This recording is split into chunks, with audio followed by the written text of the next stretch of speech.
На наредниот состанок земјите членки на Европската Унија треба да донесат едногласна одлука за почнување пристапни преговори со Македонија и со Албанија.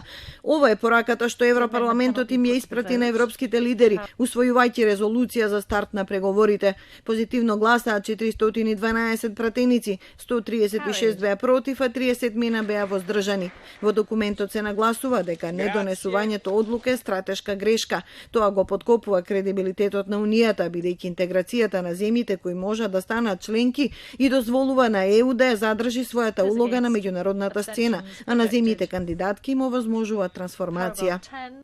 Евентуалната реформа на процесот на проширување не треба да ги попречува државите кои веќе ги исполнија условите за почнување пристапни преговори.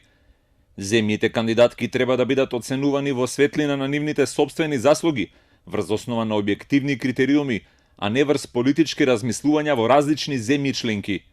Европскиот парламент потсетува на консензусот за проширување одобрен од Европскиот совет во декември 2006 и обновен во јуни 2016. Токму политиката на проширување е најефикасниот инструмент за надворешна политика, се вели во резолуцијата, а откажувањето од неа може да доведе до нестабилна ситуација во непосредното соседство на Унијата. Неотворањето преговори испраќа негативна порака. Може да придонесе некои странски актери, чии активности не ги споделуваат вредностите и интересите на Унијата, да ги зајакнат своите врски со Северна Македонија и Албанија.